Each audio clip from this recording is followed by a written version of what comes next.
আসসালামু আলাইকুম। স্বাগতম আজকের সংবাদে। শুরুতেই থাকছে সংবাদ শিরোনাম। ভারতে আই লাভ মুহাম্মদ লেখায় মুসলিমদের পুলিশের দমনপীড়ন। এদিকে স্বপ্ন দেখতে থাকো, ট্রাম্পকে বললেন খামেনি। অপরদিকে প্যারিসের জাদুঘর থেকে কোটি টাকার সোনা চুরি, চীনা বংশোদ্ভূত নারী গ্রেফতার। আরও থাকছে গাজায় ১৫৩ টন বোমা ফেলেছে ইসরায়েল, বেঞ্জামিন নেতানিয়াহু।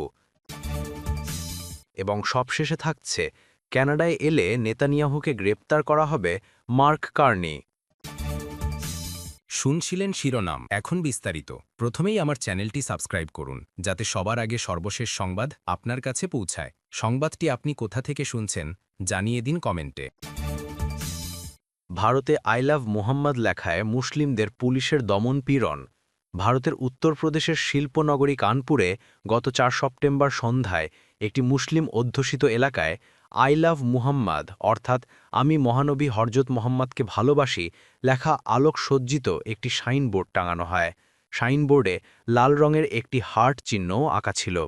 বিশ্বের অন্যান্য মুসলিম সম্প্রদায়ের মতোই কানপুরের সাঈদ নগরের শ্রমজীবী বাসিন্দারা মহানবীর জন্মদিন উপলক্ষে ঈদ এ মিলাদুন্নবী উদযাপন করছিলেন। উদযাপনের অংশ হিসেবেই তারা ওই সাইনবোর্ড টাঙান। সাঈদনগরে আই লাভ মুহাম্মদ লেখা সাইনবোর্ডে আলো জ্বলে ওঠার পর কয়েকজন হিন্দু ব্যক্তি সেখানে গিয়ে এর বিরুদ্ধে আপত্তি তোলেন। পুলিশ ডাকা হয় এবং কয়েক ঘণ্টা বিশৃঙ্খলার পর সেই রাতেই সাইনবোর্ডটি সরিয়ে দেওয়া হয়।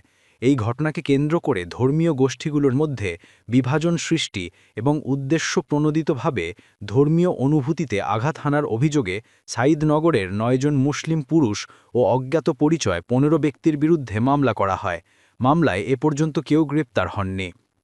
সাঈদনগরের বাসিন্দা মোহিত বাজপাই শ্রী রামনবমী সমিতি নামের একটি হিন্দু গোষ্ঠীর সঙ্গে যুক্ত। তিনি বলেন, আই লাভ মোহাম্মদ লেখা নিয়ে আপত্তি নেই, কিন্তু সাইনবোর্ডটি যে স্থানে রাখা হয়েছিল তা নিয়ে আপত্তি আছে, কারণ সেই স্থানটি হিন্দুদের একটি উৎসবের জন্য ব্যবহার করা হয়। মোহিত বাজপাই আল জাজিরাকে বলেন, সংবিধানে সব ধর্মের সমান অধিকার আছে, তবে সাইনবোর্ডটি যে স্থানে রাখা হয়েছিল সেখানে সাধারণত আমাদের রামনবমীর সাহায্য শিক্ষা করা হয়। সবারই নিজ নিজ ধর্মচর্চা করার অধিকার আছে, তবে নতুন জায়গায় নতুন প্রথা চালু করা উচিত নয়। তবে সাঈদনগরের মুসলিম বাসিন্দারা বলেন, সাইনবোর্ডটি এমন এক উন্মুক্ত স্থানে রাখা হয়েছিল যেখানে তারা প্রতিবছর ঈদে মিলাদুন্নবী উদযাপনের জন্য জড়ো হন। সাঈদনগরের ২৮ বছরের এক বাসিন্দা বলেন, সাহায্য শিক্ষার জন্য আমাদের কাছে সরকারি অনুমতি ছিল। সংবিধান অনুযায়ী প্রত্যেকের ধর্ম পালনের অধিকার আছে। এই তরুণ সরকারি দমনপীড়নের ভয়ে নিজের পরিচয় প্রকাশ করতে চাননি। তার বিরুদ্ধে একটি মামলা হয়েছে। কানপুরের অভিযুক্ত ব্যক্তিদের আইনজীবী এম এ খান আল জাজিরাকে বলেন, মুসলিম পুরুষদের বিরুদ্ধে ঈদে মিলাদুন্নবী উপলক্ষে গত ৫ সেপ্টেম্বর আয়োজিত শোভাযাত্রার সময় হিন্দু সম্প্রদায়ের একটি ব্যানার ছিঁড়ে ফেলার অভিযোগ আনা হয়েছে। অথচ যাদের বিরুদ্ধে অভিযোগ আনা হয়েছে তাদের অনেকেই ওই শোভাযাত্রায় ছিলেন না। উল্লেখ্য, ভারতের উত্তরপ্রদেশে ৩,৮০,০০,০০০ মুসলিমের বসবাস, যা সৌদি আরবের মোট জনসংখ্যার চেয়েও বেশি। উত্তরপ্রদেশের মোট জনসংখ্যার ২০% মুসলিম। ২০১৭ সাল থেকে রাজনৈতিকভাবে গুরুত্বপূর্ণ প্রদেশটি শাসন করছেন উগ্র হিন্দুত্ববাদী যোগী আদিত্যনাথ। উগ্রবাদী এই নেতা মুসলিম বিরোধী বক্তব্য ও নীতির জন্য পরিচিত। তিনি নরেন্দ্র মোদীর হিন্দু গরিষ্ঠ দল ভারতীয় জনতা পার্টি বা বিজেপির একজন প্রভাবশালী নেতা। এদিকে স্বপ্ন দেখতে থাকো, ট্রাম্পকে বললেন খামেনি। মার্কিন প্রেসিডেন্টের নতুন করে আলোচনার প্রস্তাব প্রত্যাখ্যান করেছেন ইরানের সর্বোচ্চ নেতা আয়াতুল্লাহ খামেনি। যুক্তরাষ্ট্র ইরানের পারমাণবিক শক্তি ধ্বংস করে দিয়েছে বলে ডোনাল্ড ট্রাম্পের দাবিও অস্বীকার করেছেন তিনি। তেহরান এবং ওয়াশিংটনের পরোক্ষ পারমাণবিক আলোচনায় শেষ হয়েছিল গত জুনের ১২ দিনের সংঘাতের মধ্যে, যে সময় ইসরায়েল এবং মার্কিন যুক্তরাষ্ট্র ইরানের পারমাণবিক ঘাঁটিগুলিতে বোমা হামলা চালায়। খামেনিকে উদ্ধৃত করে ইরানের রাষ্ট্র গণমাধ্যমে বলা হয়েছে, ট্রাম্প বলেন তিনি একজন চুক্তিপ্রণেতা, কিন্তু কোনো চুক্তিতে যদি জড়দস্তি থাকে এবং এর ফলাফল পূর্বনির্ধারিত হয় তাহলে তা চুক্তি নয়, বরং চাপিয়ে দেওয়া এবং হুমকি দেওয়া। গত সপ্তাহে ট্রাম্প ইসরায়েলি সংসদে বলেছিলেন, ইসরায়েল এবং হামাসের মধ্যে গাজায় যুদ্ধবিরতি শুরু হওয়ার পর যুক্তরাষ্ট্র যদি তেহরানের সাথে একটি শান্তি চুক্তি নিয়ে আলোচনা করতে পারে তাহলে এটি দারুণ হবে। এরপরই খামেনি বললেন, মার্কিন প্রেসিডেন্ট গর্ব করে বলেন তারা ইরানের পারমাণবিক শিল্প বোমা হামলা চালিয়ে ধ্বংস করে দিয়েছে। খুব ভালো, স্বপ্ন দেখতে থাকো। ইরানের সর্বোচ্চ নেতা আরও বলেন, আমাদের পারমাণবিক ঘটি আছে কি নেই তার সাথে আমেরিকার কি সম্পর্ক, এই হস্তক্ষেপগুলি অনুপযুক্ত, ভুল এবং জোর করত। অপরদিকে প্যারিসের জাদুঘর থেকে কোটি টাকার সোনা চুরি, চীনা বংশোদ্ভূত নারী গ্রেপ্তার। ফ্রান্সের প্যারিসে অবস্থিত ন্যাচারাল হিস্ট্রি মিউজিয়াম থেকে গত মাসে প্রায় ১৫ লাখ ইউরো বা বাংলাদেশি মুদ্রায় আনুমানিক ২১,২৭,০০,০০০ টাকা মূল্যের ৬টি সোনার ডেলা চুরির অভিযোগে একটি চীনা বংশোদ্ভূত নারীকে অভিযুক্ত করা হয়েছে। ফ্রান্সের প্রশাসকেরা বরাতেই তথ্য জানা গেছে। কর্তৃপক্ষ জানায়, ওই নারীকে স্পেনের বার্সেলোনায় কিছু গলিত সোনা সরানোর চেষ্টা করার সময় গ্রেপ্তার করা হয়। বর্তমানে তিনি বিচার পূর্ববর্তী হেফাজতে আছেন। বিখ্যাত সব স্টাফ করা প্রাণী এবং হাড়ের সংগ্রহের জন্য পরিচিত এই মিউজিয়ামে একটি মিনারেলিজি গ্যালারি রয়েছে, যেখান থেকে সোনাগুলি চুরি হয়। পুলিশ ঘটনাস্থল থেকে একটা অ্যাঙ্গেল গ্রাইন্ডার এবং একটি ব্লো টর্চ উদ্ধার করে। চুরির সময় মিউজিয়ামের অ্যালার্ম এবং নজরদারি ব্যবস্থা একটি সাইবার আক্রমণের মাধ্যমে অকেজো করে দেওয়া হয়েছিল।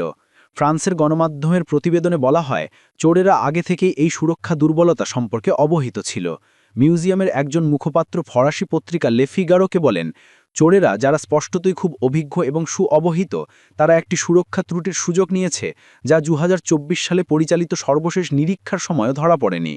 সেন্ট প্যারিসের জার্ডেন ডেস প্লান্টেজের কাছে অবস্থিত সরবোন বিশ্ববিদ্যালয়ের অংশ এই মিউজিয়ামে পরিষ্কার কর্মীরা ভোরবেলায় কাজে এসে চুরির ঘটনাটি আবিষ্কার করেন।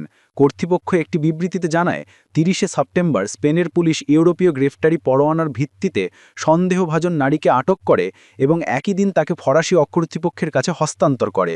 গ্রেপ্তারের সময় তার কাছ থেকে প্রায় ১ কেজি গলানো সোনা উদ্ধার করা হয়। বিবৃতিতে আরও বলা হয়, তদন্ত অব্যাহত আছে এবং ধারণা করা হচ্ছে তিনি চীন পালানোর প্রস্তুতি নিচ্ছিলেন। চুরি হয়ে যাওয়া সোনার ডেলাগুলির মধ্যে সবচেয়ে বড়টির ওজন ছিল ৫ কেজি। এটি অস্ট্রেলিয়া থেকে সংগ্রহ করা হয়েছিল এবং বর্তমান বাজার দরে এর মূল্য আনুমানিক ৬ লাখ ইউরো।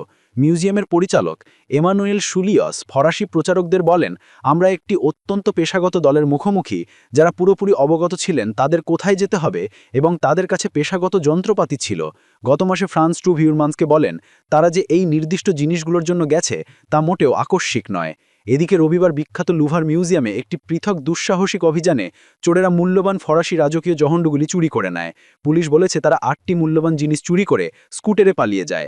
পুরো অভিযানটি ৮ মিনিটেরও কম সময়ে সম্পন্ন হয়। গণমাধ্যমের খবর অনুযায়ী সম্প্রতি মাসগুলিতে লুভার এবং ন্যাচারাল হিস্ট্রি মিউজিয়াম সহ অন্তত ৪টি ফরাসি মিউজিয়ামে চুরির ঘটনা ঘটেছে। আরও থাকছে, গাজায় ১৫৩ টন বোমা ফেলেছে ইসরায়েল বেঞ্জামিন নেতানিয়াহু। ফিলিস্তিনের স্বাধীনতাকামী হামাসের যুদ্ধবিরতি লঙ্ঘনের প্রতিবাদে ইসরায়েলি বাহিনী গাজায় হামাসের বিভিন্ন স্থাপনায় ১৫৩ টন বোমা ফেলেছে। খবর এএফপির। সোমবার ২০ অক্টোবর ইসরায়েলের সংসদ নেসেটে বেঞ্জামিন নেতানিয়াহু কথা বলেছেন।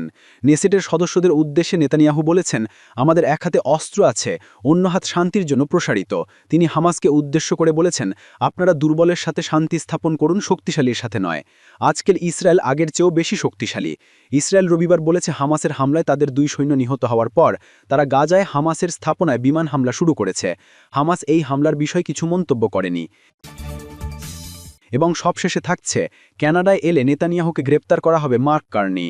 ইউরোপের দেশগুলোর পর এবার নর্থ আমেরিকার অন্যতম প্রভাবশালী দেশ কানাডা যুদ্ধপরাধীন ইসরায়েলি প্রধানমন্ত্রী নেতানিয়াহুকে গ্রেপ্তার করার ঘোষণা দিয়েছে। গতকাল সোমবার ইসরায়েলি গণমাধ্যম এই তথ্য দিয়েছে। প্রতিবেদনে বলা হয়, গত শুক্রবার প্রচারিত ব্লুমবার্গ ব্রডকাস্ট সাক্ষাৎকারে কানাডার প্রধানমন্ত্রী মার্ক কার্নি জানান, তিনি নেতানিয়াহুকে গ্রেপ্তার করার বিষয়ে আন্তর্জাতিক অপরাধ আদালতের রায়ের প্রতি শ্রদ্ধাশীল। নেতানিয়াহু কানাডা এলে তাকে গ্রেপ্তার করা হবে তিনি জানান।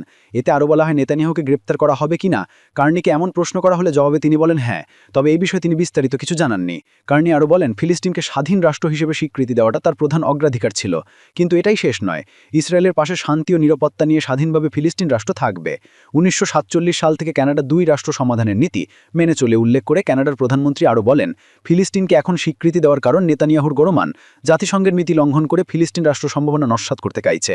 ১৯৪৭ সাল থেকে কানাডা মেনে চলা সরকারি পরিনীতির বিরুদ্ধে তার অবস্থান নিয়েছে। কার্নির এমন বক্তব্যের পর নেতানিয়াহু রাজনৈতিক পরামর্শক ওফির ফাল ক্যানাডন গণমাধ্যমে বলেন, কানাডা মার্কিন প্রেসিডেন্ট ট্রাম্পের ২০ দফা বিশ্বশান্তি পরিকল্পনা গ্রহণ করায় মার্ক কার্নির উচিত্র মানজিসনে ফালকে মানবী তালেপলার কি হামাত্র বিশ্বের একটি খিন্নামি জিমুদের ইসরায়েলের প্রধানমন্ত্রী নেতানাভাত ক্যামালিসকে পানিশকে মাংরুব লাতিমিনের মাঝে মানে মোহাম্মদ কুটকুটি ফোর মাঝে মানে মুন তালেবাদ জিমির মানবে আদালতের রায়ের পর ইসরায়েলি নেতার বিরুদ্ধে গ্রেফতারি পরোয়ানা জারি হয়। কার্নিংয়ের আগে Belgium, Denmark, Finland, island, Netherland, Norway, Spain, Slovenia, Switzerland সহ ইউরোপের বেশ কয়েকটি দেশ নেতানিয়াহুকে গ্রেফতার করার ঘোষণা দিয়ে রেখেছে।